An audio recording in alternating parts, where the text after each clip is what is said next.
Então, mais um vídeo. Não esquecer que no dia 10 de maio iremos ter aqui um colega na próxima live que irei fazer, que está em Angola, com o mercado de Angola na segurança privada, é o diretor adjunto de uma empresa de segurança privada lá em Angola, para aquela malta que gosta desta atividade além de fronteiras. Se querem conhecer um bocadinho a atividade em Angola e afins, assistam à live, vão acompanhando o canal e depois vou soltar quem é a pessoa e para colocarem algumas questões, porque seria pertinente também vocês participarem. Então, o meu vídeo hoje vai com o recrutamento no âmbito da segurança privada. A ideia aqui é tentar, se calhar, explicar àquele pessoal, embora eu acho que isto não vá trazer novidades nenhumas, porque todos nós conseguimos perceber qual é a urgência no recrutamento. E às vezes interessa alguém para ocupar o posto, não interessa alguém com conhecimento para ocupar o posto. E temos sempre em presentes que quem está a recrutar também interessa e tem ideologia de eu preciso de homens. Eles não estão a fazer o recrutamento com noção de que o homem que tem que recrutar tem que ser uma pessoa com as competências para o tipo de posto para o qual está a ser contratado. E infelizmente o que se vê no recrutamento é basta ter cartão e realmente as pessoas são contratadas. Já tinha feito aqui um vídeo que para mim não me parece muito usual, ou pelo menos não é a percepção que eu tenho, não é que há pouco posto para as pessoas que estão no mercado. Para mim existe trabalho, o que às vezes existe é as pessoas que estão a ser contratadas não vão ditar as regras, se calhar, para as entrevistas. Este vídeo aqui é se calhar para dar um bocadinho de dicas da minha experiência, seja o que seja, vale o que vale, como é óbvio, e claro que os supervisores de segurança privada têm percepção, e os próprios recursos humanos têm a percepção do tipo de pessoas que precisam, mas têm uma única linha, e com a única linha é, pá, é preciso pessoas para o posto e não interessa efetivamente se a pessoa tem conhecimento ou não. Então, um dos erros muito grave, realmente, no recrutamento do pessoal para os postos é exatamente este que eu estou aqui a referir, que é precisar a malta para o posto. Não escolher o pessoal com as competências adequadas ao tipo de posto. Isto aqui, obviamente, que a curto e médio prazo é mau, porque estas pessoas, ou eu na entrevista, e fica aqui as dicas, obviamente, aqui para os supervisores, para quem está a fazer o recrutamento, vale aquilo que eu vou aqui dizer, como é óbvio, né? Porque este vídeo não vai trazer aqui nada de vantajoso, digo eu, ou não traz nada aqui de novo a quem está a fazer o recrutamento, mas se eu sei que o posto é um posto tipo um hospital, é um posto tipo uma Câmara ou uma Segurança Social em que obriga as pessoas a ter uma determinada postura e até a ter um determinado lexo, né, uma determinada forma de abordar as situações, eu devo escolher uma pessoa que tenha efetivamente um bocadinho de traquejo na própria língua, na forma como se exprime, na forma como se senta. Eu devo colocar ali questões que eu sei de antemão que no posto poderei vir a ter problemas, eu devo colocar essas questões em entrevista, interrogar a pessoa se ela tem a mínima noção de o que é a atividade, qual é o vencimento, como é que funciona a questão dos horários, tentar ali ter uma conversa fluida com a pessoa para perceber realmente se a pessoa tem realmente aquilo que eu preciso e aquilo que eu procuro para desempenhar o posto. Se eu vou escolher a pessoa porque precisa de alguém urgentemente para o posto, aquela pessoa ela vai estar ali 15 dias se não tiver só um dia, ou 15 dias ou um mês.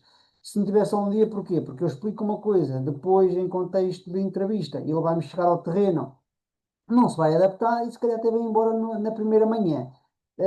Eu já disse aqui e volto a referir, independentemente da opinião que possam vir a ter, não é muito ético nós irmos para uma entrevista impor regras. Não é muito ético, na entrevista, o entrevistador estar efetivamente a colocar algumas questões e eu estar a interpelar, o entrevistador, ou pelo menos abordar, as situações com alguma sensibilidade, estar a interpelar, o entrevistador com questões, sobre eu é que sei e eu tenho que fazer assim, ou seja, não dar a ideia que eu sei daquilo tudo, porque se calhar se eu precisar de trabalhar é mau para quem está à procura de trabalho, está a dar instruções ao entrevistador. Muitas das vezes também quem está a entrevistar, além de não ter sensibilidade para aquilo que eu estou a dizer, é efetivamente também não ter noção de quem tem à sua frente. E muitas das vezes o entrevistador também tem ali o ego dele a funcionar. Quando digo entrevistador, pode ser o supervisor, pode ser alguém de recursos humanos, também tem ali o ego dele a funcionar e não tem também, às vezes, a humildade para interpretar aquilo que aquela pessoa poderá vir trazer realmente ao mercado. Eu sei que isto é um bocado utópico, não é? É quase uma, "Ih, eu conheço, é uma ideia, e isso não funciona bem assim." Não funciona bem assim porque nós andamos sempre a correr atrás de um gajo, desculpa o termo, ou uma gaja, sem faltar o respeito às senhoras, como é óbvio, mas andamos sempre à procura de alguém para preencher o posto. Esta é a nossa linha de pensamento. Quando eu começo a ter uma bagagem, ou seja, quando eu começo a ter 5 homens para um posto, é provável daqueles 5 homens eu consiga escolher o melhor. Muitas das vezes eu falo por mim também, e volta e meia tenho alguns colegas que me pedem para dar uma ajuda para recrutar determinadas pessoas para determinado posto. É óbvio, já aqui referi isso e eu vou sempre fazer, eu dou apoio aos meus formandos, eu não dou apoio a formandos de outras entidades, por várias razões. Para já, porque as outras entidades, além de eu saber como é que como é que trabalham, eu também sei que algum destes formandos foi a essa entidade, porque o que correm na rua é que é fácil. Vai-se lá fazer a formação e está lá o formador a ler PowerPoints carregadinhos de matéria e eu até posso ir para lá dormir e jogar ao jogo do galo do que ser um formador que me coloca ali a trabalhar, exige de mim. E eu sou um formador que exige do formando, porque foi aquilo que já comecei por dizer. Eu vou colocar as situações ao formando que ele vai encontrar na rua, porque eu tenho essa experiência profissional. Às vezes há pessoal aí que pode dar devido à experiência profissional de muitas pessoas que vêm aqui ao canal e daquilo que eu posso trazer ou não, mas ajuda à atividade, não vou estar aqui a discutir isto, mas é uma questão da malta fazer um bocado de pesquisa aí sobre muitas pessoas que vêm aqui ao canal e perceber que realmente as pessoas não é só teoria, também têm a prática e também já passaram por gestões empresariais. Se calhar muitas das pessoas que criticam nunca foram gestores de empresas ou então nunca tiveram ao final do mês a preocupação de ter que pagar 30 mil, 80 mil ou 100 mil euros em vencimentos. Eu nunca tiveram essa preocupação. Deitam a cabeça no travesseiro e dormem até o dia 5. Eu não estou aqui a defender as empresas, longe disso, pessoal. Mas há administradores, e eu sou um bocado, obviamente, tenho que ter essa noção. Há administradores que muitas vezes, além de não receberem, têm que realmente estar preocupados. Chegar ao final do mês ter dinheiro para pagar aquelas pessoas. Às vezes só até pode achar que é um bocado mais gestão de empresa. Também é verdade, pode às vezes haver um bocadinho a mais gestão de empresa, mas é assim. Para quem abre uma empresa, tem despesas fixas todos os meses, tem que faturar. É claro que quando estes administradores, estes comerciais, esta empresa vão dar um orçamento a um cliente, têm que fazer muito bem contas, porque às vezes estão a dar um orçamento até abaixo de custo e depois vai faltar a mão humana e vai faltar a qualidade no trabalho. E claro, depois aquilo é uma bola de neve, não consegue resolver e também é o que eu digo, isto funciona em todo lado, formação e afins. Hum, Se não houver faturação a entrar na empresa, também não se consegue pagar às pessoas. Isso às vezes é um bocado mau é um bocado mau nesse sentido, e estamos um bocado encostados à parede e tem-se realmente que faturar, só que quando está orçamento também para andar um bocado a aquecer, não é fácil, e para aquelas pessoas que pensam que chega ao final do mês, todos os clientes pagam a tempo e horas, não é verdade. Há clientes que se calhar uma fatura do mês demora 90 ou 120 dias a pagar. Pronto, obviamente isto é uma gestão, da empresa, mas fica aqui também esta alerta nesse sentido. Em relação às entrevistas, e eu falo por mim, eu já sou exigente de raiz. Além de ser exigente comigo mesmo, eu não peço nada aos outros que eu mesmo não seja. É a minha forma de estar nesta circunstância toda. E eu não me meto em projetos que eu sei de antemão que vou falhar com aquelas pessoas. Às vezes até posso abordar um projeto e adaptar-me um bocadinho, mas se eu vi que aquilo sai muito da linha de raciocínio que eu possa vir a ter, eu prefiro abandonar esse projeto e dizer, olha, eu não tenho as competências que vocês acham que eu deveria ter para fazer este tipo de trabalho. Tenho que chamar realmente alguém um bocadinho mais permisso para isto, porque eu não consigo, não há como. Pronto, isto é uma questão, é a minha forma de ser nesse sentido. Não queria respeitar a questão do recrutamento. A ideia de recrutarmos as pessoas só precisamos de alguém para o posto é uma péssima ideia, como é óbvio, não é verdade? Todos nós sabemos disso. Devemos realmente chamar pessoas ou recrutar pessoas com algum conhecimento e com algum traquejo. Às vezes damos a hipótese a determinadas pessoas de irem para determinados postos e elas também não se adaptam. Quem está a fazer o recrutamento deve, no recrutamento, tendo em conta o tipo de posto, colocar questões e situações daquele posto ou daqueles postos, tentar ali colocar questões até do âmbito legal no que diz respeito ao desempenho de funções e até do âmbito da Lei Geral do Trabalho. Porque às vezes também as pessoas pensam que é só direitos e não há deveres. E então, pode o entrevistador planear ali três, quatro questões e andar um bocadinho ali a tentar perceber como é que aquela pessoa se adapta às questões. Se aquela pessoa tiver uma situação de humildade, dizer, pá, eu não sei isso aí, mas vou fazer o meu melhor. É óbvio que isto aqui também nós. temos que, também nós, eu não digo nós, quem está a entrevistar também tem que ter esse jogo de cintura, mas é colocar questões sobre a própria atividade para perceber o que é que aquela pessoa quer deste setor. Se trocarmos horários, qual é a circunstância de troca de horários, se a empresa estiver muitíssimo enrascada no que diz respeito ao cumprir um posto, aquela pessoa, tendo em conta que paga o que tem que pagar nos contratos coletivos de trabalho, que a pessoa está disposta a cobrir, isto são questões, de certa forma, para nós também tentarmos perceber na pessoa que entrevistamos se ela está ou não sensibilizada com a própria atividade. Há colegas aí que às vezes estão a criticar sempre as empresas e realmente só têm direitos, não têm deveres. Mas, efetivamente, quer queiramos, quer não, a minha empresa, a minha entidade patronal, para me pagar a mim, tem que receber. E eu sou o responsável pelo desempenho das minhas funções da melhor forma, com o maior brilho profissional no desempenho da minha atividade. Eu, para desempenhar bem a minha atividade, para que a minha entidade consiga receber, consiga pagar, isto é uma simbiose, não é? Ou seja, eu faço o meu trabalho, a empresa tem que receber, tem que me pagar. Se depois chega ali à empresa e não me pagam, é aqueles filmes, eu se não estou bem, vou-me embora. Mas quando está a fazer o recrutamento, e fica aí a ideia ao pessoal, mais se calhar os supervisores, que têm, se calhar um bocadinho, têm que ter essa sensibilidade, é óbvio, já falámos aqui também muitas das vezes, a ausência de conhecimento dos próprios supervisores. E às vezes as pessoas que nos estão, que estão connosco em entrevista até têm mais conhecimento que nós. Isso às vezes, isso também é um facto. Temos de ter um bocado de noção disso. Por isso é que não devemos deixar às vezes o nosso ego sobrepor-se àquilo que a pessoa nos diz, mas temos de ter muita sensibilidade também. Mas realmente, quem está aí a recortar, a malta tem que evoluir. Dentro da própria estrutura da empresa, quem coloca supervisores na rua deve colocar supervisores com o mínimo conhecimento. Se a pessoa não, se o supervisor não tiver conhecimento, proporcione informação àquele supervisor. Proporcionem, expliquem como é que funciona a dinâmica da empresa, qual é os encargos que aquela empresa deve ter, para ele ficar também um bocado sensibilizado. Porque ele vai lidar com uma infinidade de feitios, ele vai lidar com uma infinidade de pessoas, e depois também vai estar aqui um bocado na corda bamba, que é, eu não tenho homens, vou ter que contratar quem tem cartão. Ponto final. E isto aqui, para mim, e acho que é o geral a toda a gente, é uma ideia completamente errada. É óbvio que no momento de precisarmos de 200 gajos com a formação da ARD para colocar num jogo de futebol, é um bocado o verbo encher.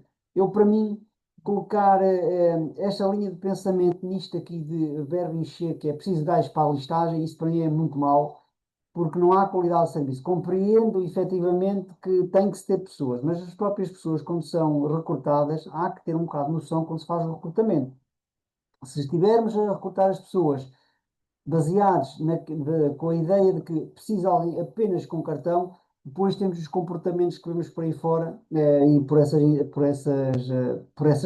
esses serviços fora, que é pessoal de funny packs, que eu não sei qual é a panca com a funny pack, depois chega ali um supervisor até mais gente e proíbe a funny pack, porque do ponto de vista legislativo aquilo até é ilegal e tem-se que acatar a ordem do supervisor. Pessoal com posturas que também não se percebe como é que nos empenhos de funções devidamente uniformizados tem aquele tipo de postura. Quer dizer, temos aqui uma infinidade de situações que não abonam em nada em prol da imagem da empresa, em prol da imagem do próprio setor da segurança privada. Nós temos que ser também um bocadinho humanos com aquelas pessoas, não é? Que se as pessoas estiverem com um turno de 12 horas e se no dia assim estão com um aspecto menos condigno, é assim, não se esqueçam que aquela pessoa está a 12 horas, se calhar há uma semana ou duas. Por isso é que o supervisor tem que ter muita sensibilidade na gestão operacional. Tem que realmente fazer a ponte entre a empresa e fazer a ponte entre o próprio profissional. E às vezes ouvir, engolir, adaptar-se, passar à empresa tem que passar e até muitas das vezes ele tem que assumir os postos por erros mais graves. Muito importante, quem está a cortar, e eu falo por mim, não estou aqui a puxar a brasa à minha sardinha, como é óbvio, mas, como tenho esse conhecimento, a entidade formadora conta, pessoal. Se vocês sabem de antemão que aquele formando vem de uma determinada entidade formadora e que aquela entidade formadora até é reconhecida no mercado porque até leva uma formação minimamente rigorosa e se tem outra entidade formadora que, não vou estar aqui a dizer algumas coisas para não faltar o respeito àquele pessoal, mas se tem uma entidade formadora que dá formação e forma tudo e todos e siga para bingo, interessa é o pessoal ter o cartãozinho e siga para bingo. Estes currículos, para mim, deviam ser aqueles currículos até que eu deixaria aqui de parte. Os outros, que eu sei que são de entidades minimamente credíveis, eu vou realmente selecionar estes. Não quer dizer, muitas das vezes, que isto seja uma verdade absoluta, porque muitas das vezes também há formandos que vão a uma entidade formadora e realmente esta entidade formadora até é uma entidade formadora exigente e até tenta sempre passar a melhor informação ao formando, e o formando pura e simplesmente é um bocado baldas, e até acabou por ter cartão, pode é ter formação com notas mais baixas. Se calhar uma das ideias é perguntar a essa pessoa: "Olha, qual foi a nota que teve no curso de vigilante?" É que eu consigo ligar aqui ao seu formador ou à sua entidade e pedir-lhes isto aqui. Pode fazer? Pode, faz sentido. Não faz muito, mas se calhar se conhecerem a pessoa que lhe deu formação, quanto ao pá, cuidado que esse pessoal, esse rapaz teve aí 10 ou 12 valores ou 11. Isto quer dizer o quê? Alguém que tenha tido até uma nota muito mais baixa num próprio curso de vigilante, ele pode até ter feito as coisas minimamente em condições, mas se calhar falarem com esse formador ou até com esse entidade formador conseguem ter ali uma ideia. Porquê? Porque os formadores, pelo menos eu falo por mim, passam quase um mês em sala com o formante. Se consegue também perceber se aquele formando é um bocado malandro em termos de proatividade, não é uma pessoa muito proativa, está ali só porque tem que estar e consegue fazer os mínimos e vai fazer formação. No terreno, eu vejo isto de que forma? Eu vejo que ele também não é uma pessoa muito proativa no terreno, ele faz aquilo e faz aquilo mesmo. A ideia, já que falámos também de tal trabalhito, tal dinheirito, para mim não é uma ideia correta. A ausência de proatividade ou um próprio profissional de segurança privada, para mim, também acho que é muito mal, porque nós também realmente temos de ser proativos, porque eu tenho que cuidar do meu patrão, o patrão tem que cuidar de mim. Se o meu patrão não cuida de mim, eu não tenho que cuidar do meu patrão, mas se isto é uma situação que se vai sempre arrastando, se calhar com o tempo você tem que ponderar e ir para o outro lado trabalhar, ou pelo menos para outra empresa. Por isso, a malta que faz o recrutamento, epá, cuidado na forma como recrutam o pessoal. Não, eu sei que é difícil, mas não fiquem só focados no ter cartão, ok? Para preencher postos. Eu sei que o mercado às vezes não é assim tão linear quanto isso. A pessoa se calhar já a fazer turnos de 12 horas, não sei há quanto tempo, ou 14 ou 16, mas realmente cuidado. Quem está a recrutar, vejam lá se na entrevista, tendo em conta o tipo de posto, colocam situações do posto que vocês estão habituados, conhecem, situações que se passam naquele posto, coloquem à pessoa que vem fazer a entrevista, para interpretar se realmente ele está um bocado sensibilizado para isso, tentem perceber um bocado na linguagem dele se ele está apto a estar sozinho num serviço durante as horas que tem que estar, se não vai andar sempre a ligar às pessoas, a colocar questões. Se os trata por você, se trata por tu, está logo o caldo entornado. Comigo era logo, dava logo as mãos. Devem tratar as pessoas sempre por você, o tu é um sinal de muita proximidade e isso é muito mau, porque ele vai também fazer isso, ou ela vai fazer isso com o cliente. Pronto. Isto é a minha ideia, é a minha percepção. Quando se vai a uma entrevista, deve-se vestir um bocado o boneco daquela entrevista. O que é o boneco daquela entrevista? Se é segurança privada, a malta não deve ir para lá de camisola de cabras com os pelos todos à morta. Desculpem lá a linguagem, porque estamos já com. Ou de chinelos. Se isso acontecesse comigo, posso ter certeza absoluta que essa pessoa nem sequer passava da porta. Isto é segurança privada, tem que minimamente demonstrar um aspecto que permita, obviamente, que permita realmente o entrevistador perceber que aquela pessoa é assídua, é cheirosa, uma pessoa que consegue chegar ao posto e consegue também ela cuidar um bocado do seu odor corporal e afins. Eu não quero entrar aqui num campo muito melindroso, porque às vezes a malta sai da cama com a farda, nem sequer toma um banho e o caraças.